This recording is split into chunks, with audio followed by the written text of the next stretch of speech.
Hi, everybody. My name is Alan Yang, and I'm VP of Product at Bubble. Bubble is a no-code tool to create powerful web applications, and we are super excited to be co-sponsoring the Webflow no-code conference this year.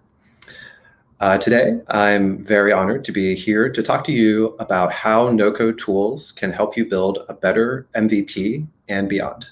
So let's get started. If you're new to the no-code industry, you might be wondering to yourself, what exactly are these benefits that no-code tools can bring, especially for somebody who is beginning to explore a startup idea? So one more formal way of saying it is that no-code tools help abstract away unnecessary complexity. In reality, there are two huge advantages that this usually brings to somebody working on a startup idea. The first advantage is that no-code tools let you build faster, much, much faster than traditional code. This is a really powerful advantage because if you're able to build your ideas faster, that means you can test them sooner, get feedback from users sooner, and iterate sooner so that you arrive at a stronger idea, hopefully one that hits product market fit sooner, and you can build your company from there. The second major benefit is the cost benefit. And specifically, no-code tools allow you to build an app or some kind of a web experience at a much, much lower cost than hiring developers. Not that long ago, in order to build any kind of an experience or a product online, you either had to know how to code yourself, or you would have had to raise potentially tens of thousands of dollars or more to hire developers to build your idea for you.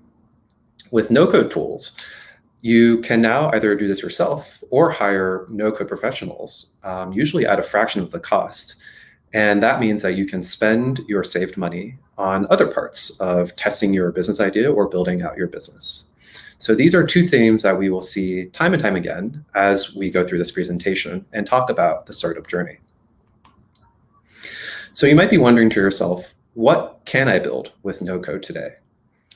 Some folks may be familiar with some of the earlier generation no-code tools. A lot of them started by helping users build landing pages. So these were relatively simple websites or web experiences where all the site had to do was display information to the user. But since then, especially more recently, a lot more complex no-code tools have emerged that let you build more and more complicated and custom web experiences. So for example, today, there are no-code tools to help you build a blog. There are no-code tools to help you easily build an e-commerce experience. And there are even no-code tools like Bubble that allow you to build a fully functional, fairly complex web application. So I've used the word web application a couple times. What exactly does that mean, and how is it different from a website? Well, a web application is kind of like a mobile application, except you access it from the web. Or put another way, a web application usually involves storing information in something like a database and displaying that information in customized or special ways to a user who visits that website. A lot of web applications also have the ability for users to sign up for an account.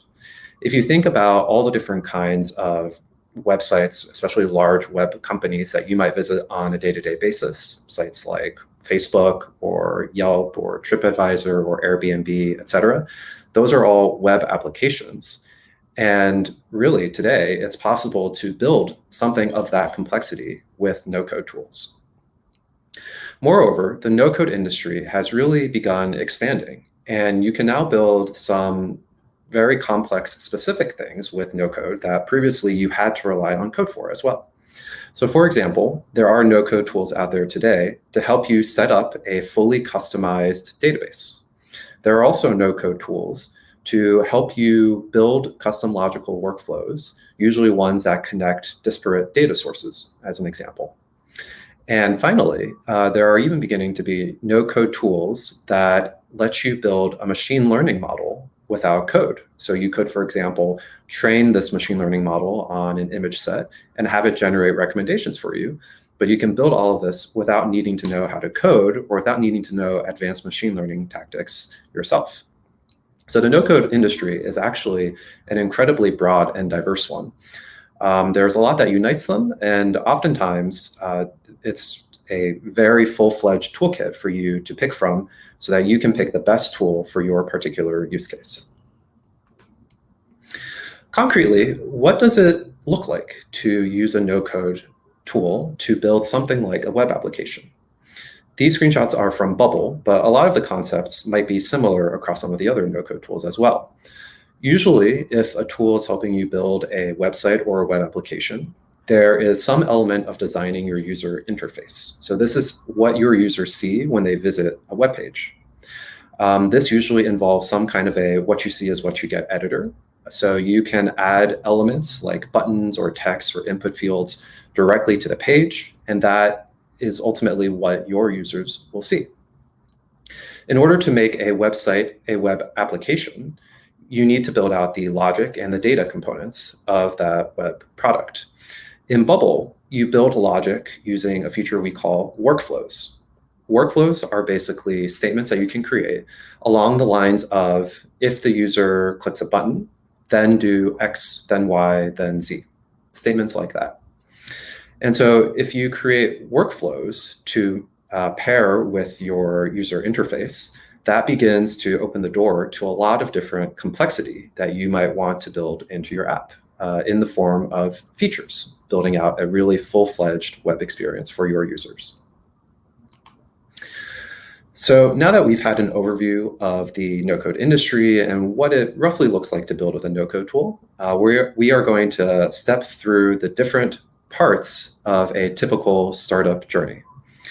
So first, there's usually a phase of product discovery, which involves exploring different ideas and beginning to prove out some of the assumptions you have. This is in pursuit of the next major milestone, which is finding product market fit. That's kind of the aha moment where you realize that an idea you have is clicking with the target audience. After that, you begin to build out your product in a phase that's maybe more formally known as product delivery. And then from there, you continue scaling your company and hopefully it continues to do well. And we'll step through each of these phases in turn and look at how no-code can help you with the different phases. So the first step, as I mentioned, is what's known as product discovery. But really all this is exploring different ideas and testing them out in pursuit of a good idea. So with this, you might start with a particular idea you have in your head or a particular business opportunity you might want to pursue. And what you want to do during this phase is basically test that idea. You want to first validate your assumptions. For example, is the idea as good an idea as you thought it is? Is there really a market opportunity here? These kinds of assumptions. As you're doing that, you're generally trying to de-risk the idea along a couple different dimensions. For example, value risk means, is the idea actually valuable to a user? Is it worth something to somebody? Or you might be asking yourself, is the idea as I've conceptualized it usable?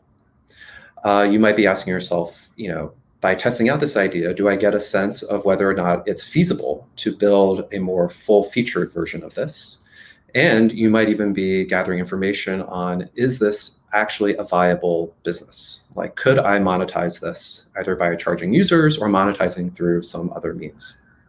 So these are all the kinds of assumptions that you'll want to test out as you are exploring ideas and trying to find a good one to pursue. So how does no-code help here? No-code, again, lets you build and test prototypes or build out simpler versions of your idea at a fraction of the time and cost. So because you're trying to test so many things and de-risk so many things along the way, the ability to build quickly, to put it in front of users, gather feedback, and adjust your plans or adjust your idea, that's all very valuable. And again, no-code lets you do this not only faster, but at much less cost. So you don't need to pay for an engineer to continue reworking your idea in response to feedback. You could do it yourself at a much lower cost. This is a good time to touch briefly upon what are called the lean product principles. And really, these are just kind of a set of philosophies or a mindset, if you will, around how to think about testing different product ideas. There are two truths as part of this that I want to highlight here. The first one is an idea that I think every entrepreneur or somebody who's interested in startups has to grapple with, which is that most of your ideas will not work out. They might not work out for different reasons. So for example, maybe an idea just didn't resonate with users. Maybe a particular idea just wasn't feasible to build. Maybe a particular idea just is not a good business.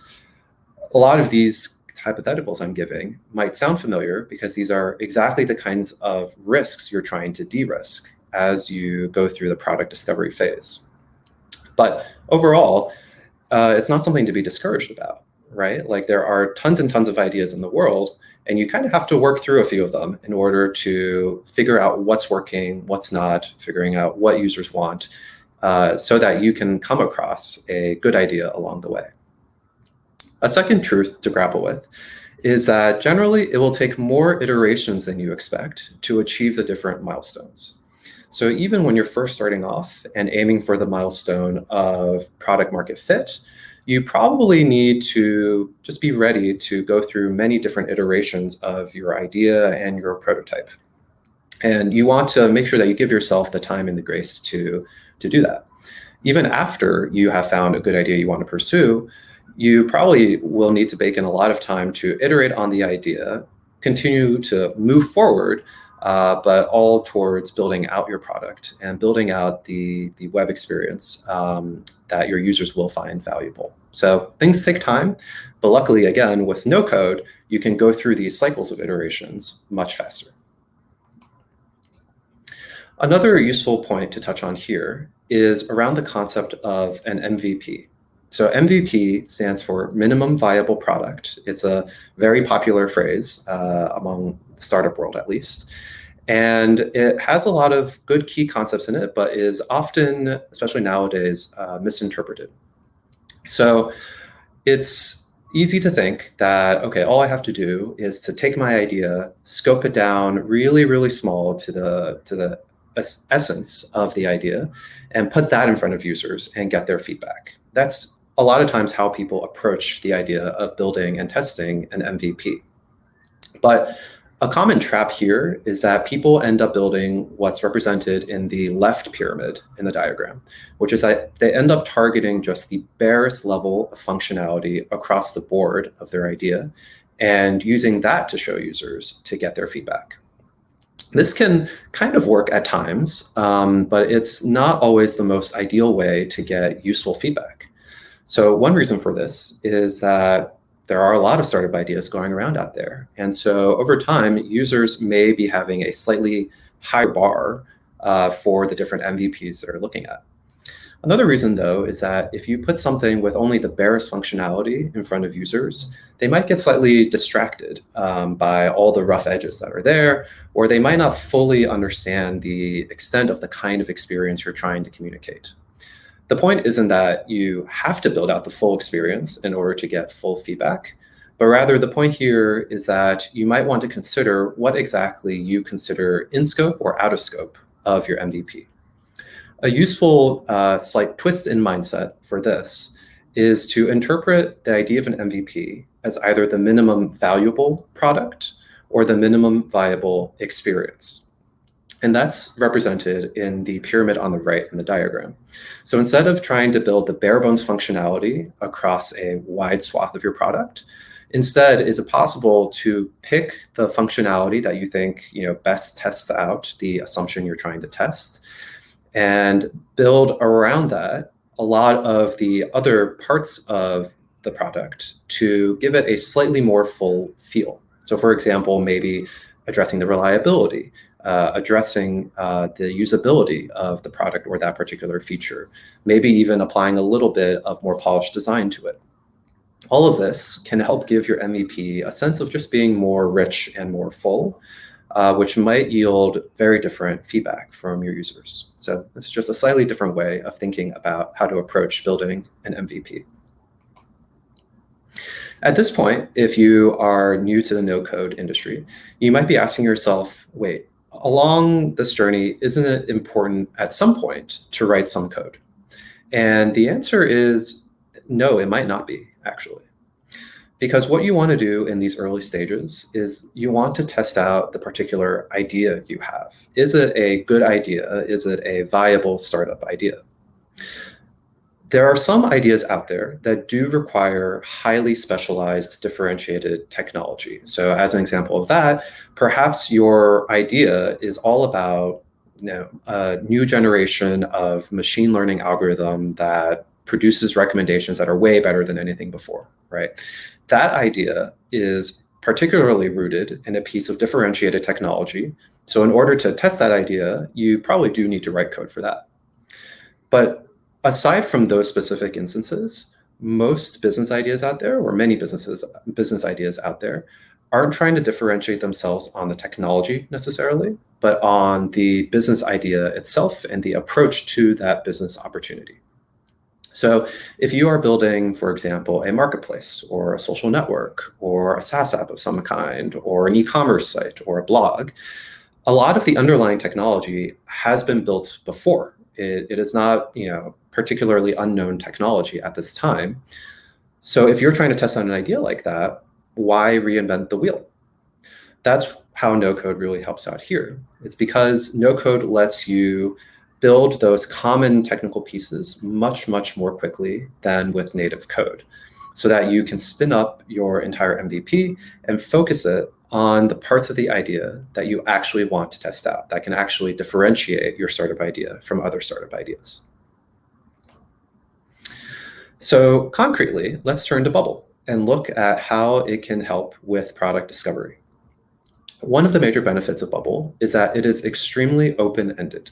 This means that you can create a very custom web application so that you can really test out any idea that you might have in your head. Another major benefit of Bubble is that the learning curve can be measured on the order of magnitude of days. Again, not too long ago, a lot of people tried to learn how to code in order to work on their own startup idea. Many people succeeded doing that, but learning to code is a process that can take months. Bubble is a complex tool that needs to be learned, but it can be learned on the order of magnitude of days. So you are much more likely to be able to spin up something on your own much more quickly. And third, the last major benefit I'll call out about Bubble is that it is extremely powerful.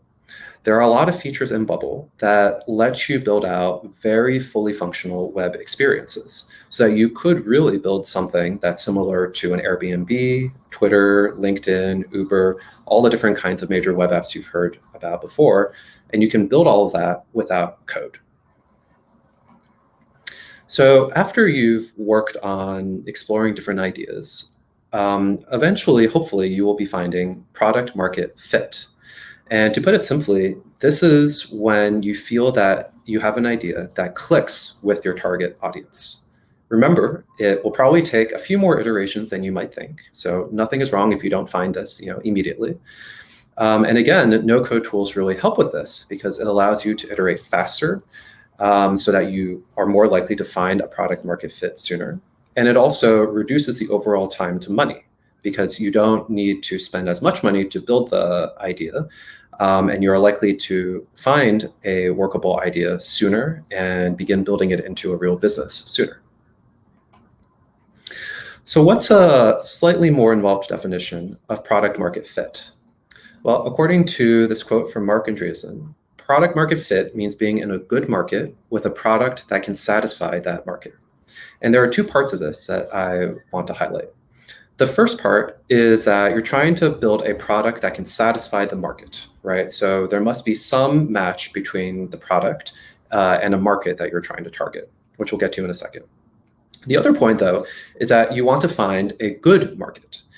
A good market could mean that it's a market that supports a product like yours in a way that it can become a viable business, for example.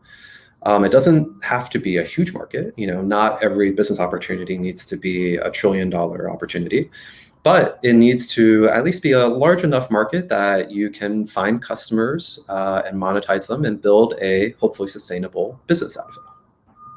So turning back to this idea of the fit between the product and the market, we have this diagram which basically shows that everything is rooted on the target customer.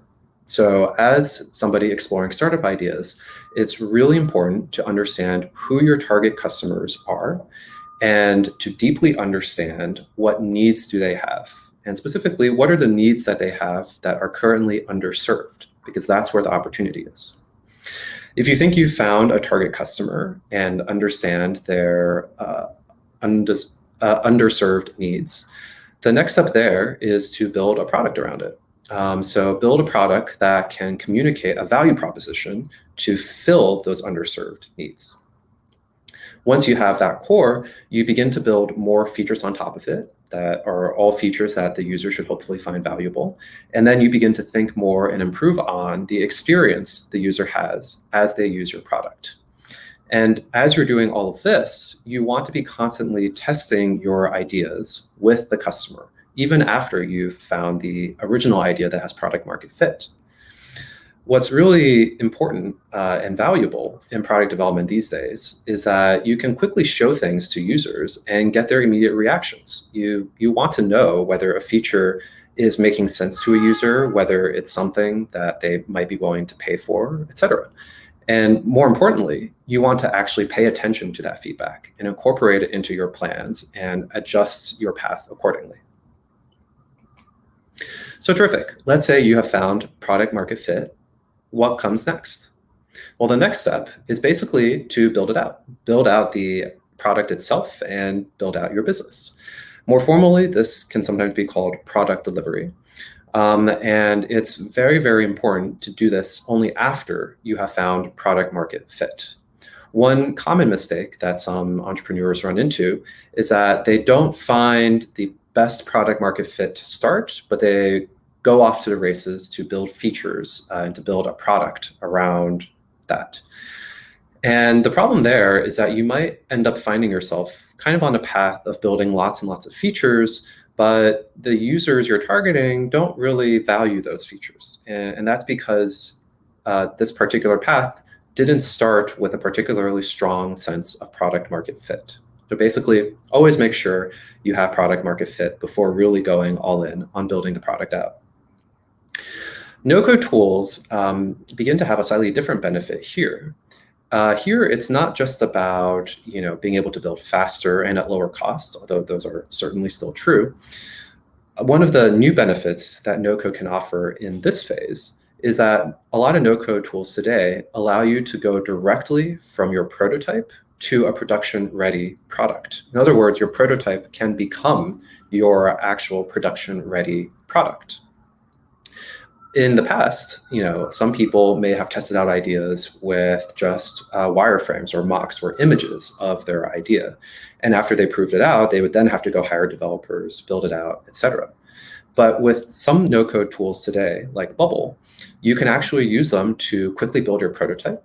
And as you begin to find product market fit and gain traction, that prototype actually becomes the very product that you are building your business around. And this basically allows you to minimize repeated work or throwaway work early in the process. As you continue building out your product, it eventually begins to be blurry when you are building your early stage product versus scaling up your product and your business. So really, the rest of the journey is all about trying to scale the idea. And this is, remember, a ton of work as well. There certainly is a lot of work cut out for you by the time you get to this stage. So a good thing about no code during this step is that it still helps you reduce engineering costs. And if you can save money on engineers, it means you have more money to invest in other parts of your business, whether it's the other parts of product development, like design, whether it's marketing or sales or some other form of user acquisition, or perhaps support for the customers you have been able to get. Also, as any company grows, especially any web company, you have to think more about infrastructure and maintenance. And these are usually concerns that just last throughout the course of any company's life. No-code tools can also help out here because a lot of no-code tools today will actually host your web product or web app on their platform. This means that if you have built out your product on a platform like Bubble, You don't need to worry about spinning up Amazon Web Services, paying for those machines, scaling up those machines, etc. That's all outsourced to the platform, in this case, Bubble. And so this can save you not only a lot of time, but also save you a lot of headache, save you the need to hire DevOps engineers, etc. So no code can still definitely provide a huge benefit here. So you might be thinking that, okay, this sounds great in theory. Are there any examples of companies that have achieved scale on a no-code tool? And the answer is yes. And I wanted to walk you through some of these examples. So the first example I would call out is that Bubble itself is built on Bubble. So if you were to go to bubble.io today and create an account or navigate around, that's all a Bubble app that you are experiencing. At Bubble, we very much believe in the philosophy of dog fooding, which means that we are using our own product to run our own business as well. So on our Bubble app, we have the landing pages that users visit when they first hear about Bubble or click on an ad or what have you. We have the sign-up flow, which is where the user creates an account. We also have account management features where the user can change their credit card, etc. We even have a few different marketplaces that are part of our overall product offering. So for example, we have a plugin marketplace and a template marketplace. We have a marketplace matching coaches with Bubble users who may want sort of help on an hourly basis. And those are all features that we could quickly build on Bubble.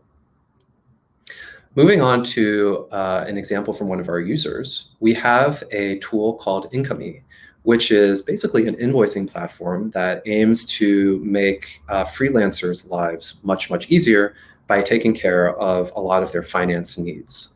So what's really cool about Income is that it contains a lot of powerful automations behind the scenes to really try to make freelance finances a very seamless and automated experience as much as possible. Another interesting case study that we have is a website called Good Gigs, which is a gig marketplace geared towards social impact. What's cool about this story is that the founder, Dale, had no technical background. He had heard of Bubble somehow, found Bubble, started to learn Bubble, and started building out and testing out the idea he had in his head for this marketplace. And it wasn't that he had the right idea right from the get-go, but rather along the way, because he was using Bubble and can move quickly, he was testing ideas out with users and iterating and pivoting slightly to adjust the idea based on the feedback he was hearing. And he was able to do all this quickly and at a reasonable cost because he was building on Bubble. To take a quick break and talk about a fun example, we have a case study as well called Not Real Twitter, which you might be able to guess from its name, is a clone of Twitter. So this is kind of a proof of concept that a Bubble user created, not at the behest of Bubble the company, but this user created essentially a clone of Twitter, complete with all different kinds of features and bells and whistles that the real Twitter has. So features like DMs and notifications and bookmarks and all that good stuff. And it was pretty cool to see that Bubble can handle this kind of complexity and this kind of customization. And it was actually featured on the BBC. But to turn back to ideas that ended up becoming businesses, we also have the example of a company called Dividend. Dividend focuses on solar panel financing, and they were actually one of the earliest customers of Bubble, starting way back in 2014. And by this time, through all of the years that they've stayed on Bubble, they've managed to process over $1 billion of business volume since then. And my final case study that I'll mention here today is an app called Coins, which is a product that helps individuals with managing their debt and also offers them financial coaching. So there are two very interesting things about the Coins case study. The first one is that Coins was built as a mobile experience, also on Bubble. So Bubble is not just good for building web applications, but you can actually turn those web applications into mobile experiences as well, which is what Coins has done. The second interesting thing about Coins is that they deal with a lot of financial data, individual financial data, which of course is sensitive. And they were able to do this all safely and securely, even building on top of Bubble. So in conclusion, I hope that you took away a couple of key things from this presentation. The first one is that no-code tools help you build faster and at less cost. And these two key advantages are incredibly important for somebody exploring a startup idea.